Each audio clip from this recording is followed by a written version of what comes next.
ഇത് നമ്മൾ പഠിക്കുന്ന 2026 ജനുവരിയിലെ രണ്ടാമത്തെ ഭാഗമായ പാർട്ട് 2 ജനുവരി CA ആണ് പഠിക്കുന്നത് കേട്ടോ. കവിയും പ്രശസ്ത പണ്ഡിതനുമായ ഡി ശ്രീമാൻ നമ്പൂതിരി പുരസ്കാരത്തിന് അർഹയായത് PK മേദിനിയാണ്. കവിയും സംസ്കൃത പണ്ഡിതനുമായ ഡി ശ്രീമാൻ നമ്പൂതിരി പുരസ്കാരത്തിന് അർഹയായത് PK മേദിനി. കവയിത്രി സുഗതകുമാരിയുടെ സ്മരണാർത്ഥം ഏർപ്പെടുത്തിയ 2026 സുഗതകുമാരി സംസ്ഥാന പുരസ്കാരത്തിന് അർഹയായത് പ്രഭാവർമ്മയാണ്. 2026 സുഗതകുമാരി സംസ്ഥാന പുരസ്കാരത്തിന് അർഹനായത് പ്രഭാവർമ്മ. കൃതി രൗദ്രസാത്വികം. 2026 മഹാകവി പന്തളം കേരളവർമ്മ കവിതാ പുരസ്കാരം നേടിയത് ഒ വി ഉഷയാണ്. 2026 മഹാകവി പന്തളം കേരളവർമ്മ കവിതാ പുരസ്കാരം നേടിയത് ഒ വി ഉഷ. 18ാമത് വൈക്കം മുഹമ്മദ് ബഷീർ പുരസ്കാരത്തിന് അർഹത നേടിയത് S ഹരീഷാണ്. കൃതി പട്ടുനൂൽപ്പുഴു. 18ാമത് വൈക്കം മുഹമ്മദ് ബഷീർ പുരസ്കാരത്തിന് അർഹത നേടിയത് S ഹരീഷാണ്. കൃതി പട്ടുനൂൽപ്പുഴു. ഗുരുവായൂരപ്പൻ ട്രസ്റ്റ് ഏർപ്പെടുത്തിയ 2025 ഓടക്കുഴൽ പുരസ്കാര ജേതാവ് EP രാജഗോപാലാണ്. ഗുരുവായൂരപ്പൻ ട്രസ്റ്റ് ഏർപ്പെടുത്തിയ 2025 ഓടക്കുഴൽ പുരസ്കാര ജേതാവ് EP രാജഗോപാലാണ്. സാഹിത്യ വിമർശന ഗ്രന്ഥമായ ഉൾക്കഥയ്ക്കാണ് അവാർഡ് ലഭിച്ചത്. 2024 ലഭിച്ചത് K അരവിന്ദാക്ഷൻ ഗോപ എന്ന നോവലിന്. 2024 ഓടക്കുഴൽ അവാർഡ് ലഭിച്ചത് K അരവിന്ദാക്ഷൻ ഗോപ എന്ന നോവലിന്. സാംസ്കാരിക രംഗത്തെ സ്വാധീനിച്ച മികച്ച അധ്യാപകർക്ക് S ഗുപ്തൻ നായർ ഫൗണ്ടേഷൻ നൽകുന്ന ഗുപ്തൻ നായർ പുരസ്കാരത്തിന് അർഹനായത് BR പ്രബോധചന്ദ്രൻ നായരാണ്. അപ്പം S ഗുപ്തൻ നായർ പുരസ്കാരത്തിന് ഗുപ്തൻ നായർ പുരസ്കാരത്തിന് അർഹനായത് BR പ്രബോധചന്ദ്രൻ നായരാണ്. പെരുമ്പടവം ശ്രീധരൻ അധ്യക്ഷനായ മലയാറ്റൂർ ഫൗണ്ടേഷൻ്റെ പ്രഥമ സമഗ്ര സംഭാവന പുരസ്കാരത്തിന് അർഹത നേടിയത് അരുന്ധതി റോയിയാണ്. പെരുമ്പടവം ശ്രീധരൻ അധ്യക്ഷനായ മലയാറ്റൂർ ഫൗണ്ടേഷൻ്റെ പ്രഥമ സമഗ്ര സംഭാവന പുരസ്കാരത്തിന് അർഹത നേടിയത് അരുന്ധതി റോയിയാണ്. Mathrubhumi book of the year പുരസ്കാരത്തിന് അർഹമായ കൃതിയാണ് Mother Mary comes to me. അത് ആരുടെയാണ്? അരുന്ധതി റോയിയുടെയാണ്. Mother Mary comes to me എന്നുള്ളത് അരുന്ധതി റോയിയുടെയാണ്. ബുക്ക് ഓഫ് ദി ഇയർ പുരസ്കാരം നേടി. മലയാറ്റൂർ ഫൗണ്ടേഷൻ്റെ പ്രഥമ സമഗ്ര സംഭാവന പുരസ്കാരത്തിന് അർഹത നേടിയത് അരുന്ധതി റോയിയാണ്. 2025 ഫെഡറൽ ബാങ്ക് സാഹിത്യ പുരസ്കാരത്തിന് അർഹത നേടിയ K ശ്രീകുമാറിൻ്റെ കൃതിയാണ് MT വാസുദേവൻ നായർ എന്ന ജീവചരിത്ര കൃതി. 2025 ഫെഡറൽ ബാങ്കിൻ്റെ സാഹിത്യ പുരസ്കാരത്തിന് അർഹത നേടിയ K ശ്രീകുമാറിൻ്റെ കൃതിയാണ് MT വാസുദേവൻ നായർ എന്ന ജീവചരിത്ര കൃതി. 2024 കേരള മാധ്യമ പുരസ്കാരങ്ങൾ മികച്ച ഫോട്ടോഗ്രാഫറിനുള്ള അവാർഡ് നേടിയത് അരവിന്ദ് വേണുഗോപാലാണ്. 2024 കേരള മാധ്യമ പുരസ്കാരങ്ങളിൽ മികച്ച ഫോട്ടോഗ്രാഫിനുള്ള അവാർഡ് നേടിയത് അരവിന്ദ് വേണുഗോപാലാണ്. സംസ്ഥാന സർക്കാരിൻ്റെ 2026 വർഷത്തെ ഹരിവരാസനം പുരസ്കാരത്തിന് അർഹനായ പ്രശസ്ത നാഗസ്വര വിദ്വാനാണ് തിരുവിഴ ജയശങ്കർ. സംസ്ഥാന സർക്കാരിൻ്റെ 2026 വർഷത്തെ ഹരിവരാസനം പുരസ്കാരത്തിന് അർഹനായ പ്രശസ്ത നാഗസ്വര വിദ്വാനാണ് തിരുവിഴ ജയശങ്കർ. പുരസ്കാര തുക 1,00,000 രൂപ. 2025 കൈതപ്രം ദാമോദരൻ നമ്പൂതിരി. 2025 ആശാൻ മെമ്മോറിയൽ കവിതാ അവാർഡിന് അർഹനായത് KV രാമകൃഷ്ണനാണ്. 2025 ആശാൻ മെമ്മോറിയൽ കവിതാ അവാർഡിന് അർഹനായത് KV രാമകൃഷ്ണനാണ്. ചലച്ചിത്ര രംഗത്തെ സമഗ്ര സംഭാവനയ്ക്കുള്ള പ്രേംനസീർ ഫൗണ്ടേഷൻ 2026 പ്രേംനസീർ പുരസ്കാരത്തിന് അർഹനായത് പ്രിയദർശനാണ്. ചലച്ചിത്ര രംഗത്തെ സമഗ്ര സംഭാവനയ്ക്കുള്ള പ്രേംനസീർ ഫൗണ്ടേഷൻ 2026 പ്രേംനസീർ പുരസ്കാരത്തിന് അർഹനായത് പ്രിയദർശനാണ്. തുഞ്ചൻ ഭക്തി പ്രസ്ഥാന പഠന കേന്ദ്രം ഏർപ്പെടുത്തിയ 2025 തുഞ്ചത്ത് എഴുത്തച്ഛൻ ശ്രേഷ്ഠ പുരസ്കാരത്തിന് അർഹനായ മുൻ KPCC പ്രസിഡന്റാണ് MM ഹസൻ എന്നറിയപ്പെടുന്നത്. തുഞ്ചൻ ഭക്തി പ്രസ്ഥാന പഠന കേന്ദ്രം ഏർപ്പെടുത്തിയ 2025 തുഞ്ചത്ത് എഴുത്തച്ഛൻ ശ്രേഷ്ഠ പുരസ്കാരത്തിന് അർഹനായ മുൻ KPCC പ്രസിഡന്റാണ് MM ഹസൻ. കേരള കലാമണ്ഡലത്തിൽ നിന്നും ബിരുദം നേടിയ ആദ്യ മുസ്ലിം വനിതയാണ് സുഫ്ന ഫാനു സുന്നജൻ എന്നറിയപ്പെടുന്നത്. കേരള കലാമണ്ഡലത്തിൽ നിന്നും ബിരുദം നേടിയ ആദ്യ മുസ്ലിം വനിതയാണ് സുഫ്ന ഫാനു സുന്നജൻ. മലയാള ചലച്ചിത്ര രംഗത്തെ ആയുഷ്കാല സംഭാവനയ്ക്കുള്ള 2024 JC ഡാനിയൽ പുരസ്കാരത്തിന് അർഹത നേടിയത് ശാരദയാണ്. 2024 JC ഡാനിയൽ പുരസ്കാരം ശാരദയാണ്. 5,00,000 രൂപയും പ്രശസ്തി ശില്പവും അടങ്ങുന്നതാണ് പുരസ്കാരം. പുരസ്കാരം ലഭിച്ച മൂന്നാമത്തെ വനിതയാണ് ശാരദ. ആദ്യ വനിത ആറന്മുള പൊന്നമ്മ 2005. രണ്ടാമത്തെ വനിത ഷീലയാണ് 2018. JC ഡാനിയൽ പുരസ്കാര ആദ്യ ജേതാവ് എന്ന് പറയുന്നത് TE വാസുദേവൻ നായരാണ് 1992. JC ഡാനിയൽ പുരസ്കാര ആദ്യ ജേതാവ് എന്ന് പറയുന്നത് TE വാസുദേവൻ നായരാണ് 1992.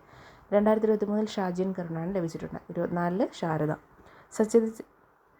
സത്യജിത് റേ ഫിലിം സൊസൈറ്റിയുടെ 13ാമത് സത്യജിത് റേ പുരസ്കാരത്തിന് അർഹത നേടിയ തിരക്കഥാകൃത്തും സംവിധായകനുമായ വ്യക്തിയാണ് TV ചന്ദ്രൻ. സത്യജിത് റേയുടെ 13ാമത് പുരസ്കാരത്തിന് അർഹത നേടിയ തിരക്കഥാകൃത്തും സംവിധായകനുമായ വ്യക്തിയാണ് TV ചന്ദ്രൻ.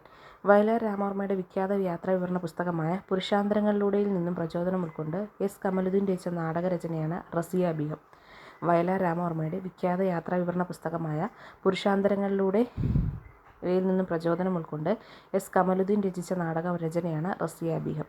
അടുത്തിടെ പുറത്തിറങ്ങിയ ആരുടെ ആത്മകഥയാണ് അവിരാമം എന്നറിയപ്പെടുന്നത്? കെ സച്ചിദാനന്ദൻ്റെ ആത്മകഥയാണ് അവിരാമം. വയനാട് ചൂരൽമല മുണ്ടക്കൈ ദുരന്തത്തിൽ രക്ഷാപ്രവർത്തനത്തിന് നേതൃത്വം നൽകിയ വ്യക്തിഗത വിഭാഗത്തിൽ സുഭാഷ് ചന്ദ്രബോസ് ആപദ പ്രബന്ധൻ പുരസ്കാരത്തിന് അർഹത നേടിയത് ലഫ്റ്റനന്റ് കേണൽ ഗീത അശോക് ഷെൽക്കെയാണ്. അപ്പം വയനാട് ചൂരൽമല മുണ്ടക്കൈ ദുരിതത്തിൽ രക്ഷാപ്രവർത്തനത്തിന് നേതൃത്വം നൽകിയതിന് വ്യക്തിഗത വിഭാഗത്തിൽ സുഭാഷ് ചന്ദ്രബോസ് ആപദ പ്രബന്ധൻ പുരസ്കാരത്തിന് അർഹത നേടിയത് ലഫ്റ്റനന്റ് കേണൽ ഗീത അശോക് ഷെൽക്കെയാണ്. 2024 കേരള ശാസ്ത്ര പുരസ്കാരത്തിന് അർഹനായ പ്രമുഖ ശാസ്ത്രജ്ഞനാണ് Tessy Thomas. Missile woman of India എന്നറിയപ്പെടുന്നു. 2024 കേരള ശാസ്ത്ര പുരസ്കാരത്തിന് അർഹത നേടിയ പ്രമുഖ ശാസ്ത്രജ്ഞനാണ് Tessy Thomas. Missile woman of India എന്നറിയപ്പെടുന്നു. 2026 ജനുവരിയിൽ സംസ്ഥാന ശാസ്ത്ര സാങ്കേതിക പരിസ്ഥിതി കൗൺസിലിൻ്റെ ബാലശാസ്ത്ര സാഹിത്യ പുരസ്കാരത്തിന് അർഹനായത് പ്രദീപ് ഓർക്കാട്ടേരിയാണ്.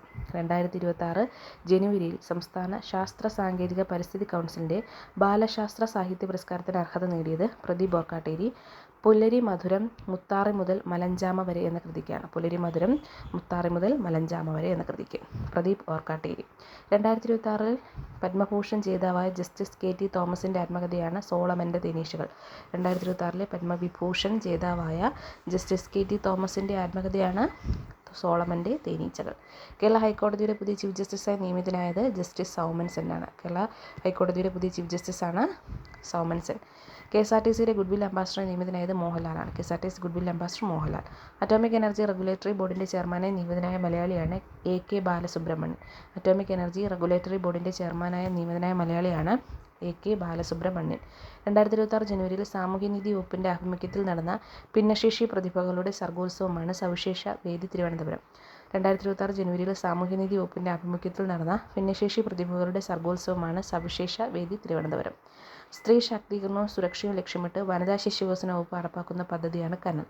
സ്ത്രീ ശാക്തീകരണവും സുരക്ഷയും ലക്ഷ്യമിട്ട് വനിതാ ശിശുവികസന വകുപ്പ് നടപ്പാക്കുന്ന പദ്ധതിയാണ് കനൽ. കുട്ടികളുടെ മാനസിക സമ്മർദ്ദം ഒഴിവാക്കാൻ സ്കൂളുകളിലും വീട് പരിസരങ്ങളിലും കളിക്കൂട്ടം ഒരുക്കാൻ പൊതുവിദ്യാഭ്യാസ വകുപ്പ് ആരംഭിക്കുന്ന പദ്ധതിയാണ് സ്നേഹം. കുട്ടികളുടെ മാനസിക സമ്മർദ്ദം ഒഴിവാക്കാൻ സ്കൂളുകളിലും വീട്ടുപരിസരങ്ങളിലും കളിക്കൂട്ടം ഒരുക്കാൻ പൊതുവിദ്യാഭ്യാസ വകുപ്പ് ഒരുക്കുന്ന പദ്ധതിയാണ് സ്നേഹം. കേരളത്തിലെ മുഴുവൻ മൃഗാശുപത്രികളും ഡിജിറ്റലാക്കുന്ന പദ്ധതിയാണ് ഈ സമൃദ്ധ. കേരളത്തിലെ മുഴുവൻ മൃഗാശുപത്രികളും ഡിജിറ്റലാക്കുന്ന പദ്ധതിയാണ് ഈ സമൃദ്ധ. വന്യജീവികൾക്ക് കാടിനുള്ളിൽ തന്നെ ഭക്ഷണവും ശുദ്ധജലവും ഉറപ്പാക്കാൻ വനം വകുപ്പ് നടപ്പാക്കുന്ന വർഷം മുഴുവൻ നീളുന്ന പദ്ധതിയാണ് മിഷൻ ഫുഡ് ഫോർ വാട്ടർ എന്നറിയപ്പെടുന്നത്.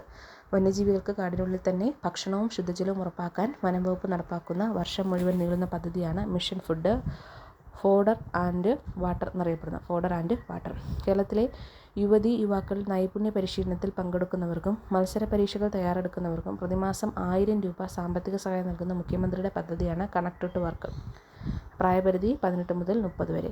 ആരോഗ്യവകുപ്പിൻ്റെ നേതൃത്വത്തിൽ നടത്തുന്ന കുഷ്ഠരോഗ നിർണയ ഭവന സന്ദർശന യജ്ഞമാണ് അശ്വമേധം. ആരോഗ്യവകുപ്പിൻ്റെ നേതൃത്വത്തിൽ നടത്തുന്ന കുഷ്ഠരോഗ നിർണയ ഭവന സന്ദർശന യജ്ഞമാണ് അശ്വമേധം. ലോകബാങ്കിൻ്റെ സാമ്പത്തിക സാങ്കേതിക പിന്തുണയോടെ കേരളത്തിൽ കാർഷിക ഭൂപ്രകൃതി പരിവർത്തനം ചെയ്യുന്നതിനായി രൂപകൽപ്പന ചെയ്തിരിക്കുന്ന പദ്ധതിയാണ് കേര. ലോകബാങ്കിൻ്റെ സാമ്പത്തിക സാങ്കേതിക പിന്തുണയോടെ കേരളത്തിലെ കാർഷിക ഭൂപ്രകൃതിയെ പരിവർത്തനം ചെയ്യുന്നതിനായി രൂപകൽപ്പന ചെയ്തിരിക്കുന്ന പദ്ധതിയാണ് കേര. Kerala climate resilient agri value chain modernisation എന്നാണ് അതിൻ്റെ പേര്. കാലാവധി 5 വർഷമാണ്.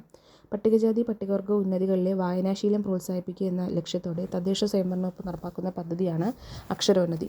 പട്ടികജാതി പട്ടികവർഗ ഉന്നതികളിലെ വായനാശീലം പ്രോത്സാഹിപ്പിക്കുക എന്ന ലക്ഷ്യത്തോടെ തദ്ദേശ സ്വയംഭരണ വകുപ്പ് നടപ്പാക്കുന്ന പദ്ധതിയാണ് അക്ഷരോന്നതി. റോഡ് അപകടങ്ങളിൽപ്പെട്ട് ചികിത്സ തേടുന്ന ആളുകൾക്ക് ആദ്യത്തെ 5 ദിവസം പണരഹിത ചികിത്സ നൽകുന്ന പദ്ധതിയാണ് ലൈഫ് സേവർ പദ്ധതി. റോഡ് അപകടങ്ങളിൽപ്പെട്ട് ചികിത്സ നേടുന്നവർക്ക് ആദ്യത്തെ 5 ദിവസം പണരഹിത ചികിത്സ നൽകുന്ന പദ്ധതിയാണ് ലൈഫ് സേവർ പദ്ധതി. ആർത്തവവിരാമം നേടുന്ന സ്ത്രീകൾക്കായി ജൈവ മാസിക സാമൂഹ്യ പദ്ധതിയാണ് 40+. ആർത്തവവിരാമം നേരിടുന്ന സ്ത്രീകൾക്കായി ജൈവ മാനസിക സാമൂഹ്യ പദ്ധതിയാണ് 40+. ജൈവ മാനസിക സാമൂഹ്യ പദ്ധതിയാണ് 40+. ജോലിസ്ഥലത്തെ ലൈംഗിക അതിക്രമങ്ങൾ തടയാൻ ആരംഭിച്ച സ്പെഷ്യൽ പോർട്ടലാണ് പോഷ് പോർട്ടൽ എന്നറിയപ്പെടുന്നത്. ജോലിസ്ഥലത്തെ ലൈംഗിക അതിക്രമങ്ങൾ തടയാൻ പോഷ് പോർട്ടൽ. അതിക്രമങ്ങൾ അതിജീവിച്ചവരെ പുനരധിവസിപ്പിക്കാനും തൊഴിൽ സ്ഥലത്തെ സുരക്ഷയ്ക്കുമുള്ള പദ്ധതിയാണ് സമാരംഭം എന്നറിയപ്പെടുന്നത്. അതിക്രമങ്ങൾ അതിജീവിച്ചവരെ പുനരധിവസിപ്പിക്കാനും തൊഴിൽ സ്ഥലത്തെ സുരക്ഷയ്ക്കുമായുള്ള പദ്ധതിയാണ് സമാരംഭം. വനിതാ കർഷകരെ പിന്തുണയ്ക്കുന്ന പദ്ധതിയാണ് വനിതാ കാർഷിക പദ്ധതി. വനിതാ കർഷകരെ പിന്തുണയ്ക്കുന്ന പദ്ധതിയാണ് വനിതാ കാർഷിക പദ്ധതി. വിദേശത്ത് ജോലി ചെയ്യുന്ന സ്ത്രീകൾക്ക് താങ്ങായ വനിതാ സെല്ലാണ് നോർക്ക വനിതാ സെൽ എന്നറിയപ്പെടുന്നത്. കുട്ടിക്കാലത്ത് ക്ഷേമ സ്ഥാപനങ്ങളിൽ ജീവിച്ചിരുന്നവരെ 18 വയസ്സ് തികയുമ്പോൾ പുനരധിവസിപ്പിക്കുന്ന പദ്ധതിയാണ് തൻ്റെ ഇടം. കുട്ടിക്കാലത്ത് ക്ഷേമ സ്ഥാപനങ്ങളിൽ ജീവിച്ചിരുന്നവരെ 18 വയസ്സ് തികയുമ്പോൾ പുനരധിവസിപ്പിക്കുന്ന പദ്ധതിയാണ് തൻ്റെ ഇടം. കേരള സംസ്ഥാന യുവജനക്ഷേമ ബോർഡിൻ്റെ മേൽനോട്ടത്തിൽ സ്ത്രീകൾക്കായി തദ്ദേശ സ്ഥാപനങ്ങളിൽ ആരംഭിക്കുന്ന ക്ലബ്ബാണ് അവളിടം എന്നറിയപ്പെടുന്നത്. കേരള സംസ്ഥാന യുവജനക്ഷേമ ബോർഡിൻ്റെ മേൽനോട്ടത്തിൽ സ്ത്രീകൾക്ക് തദ്ദേശ സ്ഥാപനങ്ങളിൽ ആരംഭിക്കുന്ന ക്ലബ്ബാണ് അവളിടം. കേരളത്തിലെ സർക്കാർ ഓഫീസുകളിലെ സ്ത്രീകൾക്കായി പ്രത്യേക വിശ്രമ മുറികളും മറ്റ് അടിസ്ഥാന സൗകര്യങ്ങളും ഒരുക്കുന്ന പുതിയ പദ്ധതിയാണ് സ്ത്രീ സൗഹൃദ സിവിൽ സ്റ്റേഷനുകൾ എന്നറിയപ്പെടുന്നത്. കേരളത്തിലെ സർക്കാർ ഓഫീസുകളിൽ സ്ത്രീകൾക്ക് പ്രത്യേക വിശ്രമ മുറികളും മറ്റ് അടിസ്ഥാന സൗകര്യങ്ങളും ഒരുക്കുന്ന പദ്ധതിയാണ് സ്ത്രീ സൗഹൃദ സിവിൽ സ്റ്റേഷനുകൾ. സയൻസ് മേഖലയിലുള്ള വനിതാ ഗവേഷകർക്കായി കേരള സർക്കാർ ആവിഷ്കരിച്ച പുതിയ പദ്ധതിയാണ് ബാക്ക് ടു ലാബ് പദ്ധതി. സയൻസ് മേഖലയിലുള്ള വനിതാ ഗവേഷകർക്കായി കേരള സർക്കാർ ആവിഷ്കരിച്ച പദ്ധതിയാണ് ബാക്ക് ടു ലാബ് പദ്ധതി. പൊതുവിദ്യാലയങ്ങളിലെ കുട്ടികളുടെ ശാരീരിക മാനസിക ഉന്നമനം ലക്ഷ്യമിട്ട് ആരോഗ്യവകുപ്പ് കുടുംബക്ഷേമ വകുപ്പ് നടപ്പാക്കുന്ന പദ്ധതിയാണ് അക്ഷരം ആരോഗ്യം. പൊതുവിദ്യാലയങ്ങളിലെ കുട്ടികളുടെ ശാരീരിക മാനസിക ഉന്നമനം ലക്ഷ്യമിട്ട് ആരോഗ്യ കുടുംബക്ഷേമ വകുപ്പ് നടപ്പാക്കുന്ന പദ്ധതിയാണ് അക്ഷരം ആരോഗ്യം. ഭരണനിർവഹണത്തിൽ നിർമ്മിത ബുദ്ധി കാര്യക്ഷമമായി ഉപയോഗിക്കുന്നതിന് 2026 ജനുവരിയിൽ കേരള സർക്കാർ പ്രഖ്യാപിച്ച പുതിയ പദ്ധതിയാണ് കേരള AI മിഷൻ എന്നറിയപ്പെടുന്നത്. ഭരണനിർവഹണത്തിൽ നിർമ്മിത ബുദ്ധി കാര്യക്ഷമമായി ഉപയോഗിക്കുന്നതിന് 2026 ജനുവരിയിൽ കേരള സർക്കാർ പ്രഖ്യാപിച്ച പുതിയ പദ്ധതിയാണ് കേരള AI മിഷൻ എന്നറിയപ്പെടുന്നത്. അടുത്ത ക്ലാസ്സിൽ നമുക്കിതിൻ്റെ ബാലൻസ് പഠിക്കാം.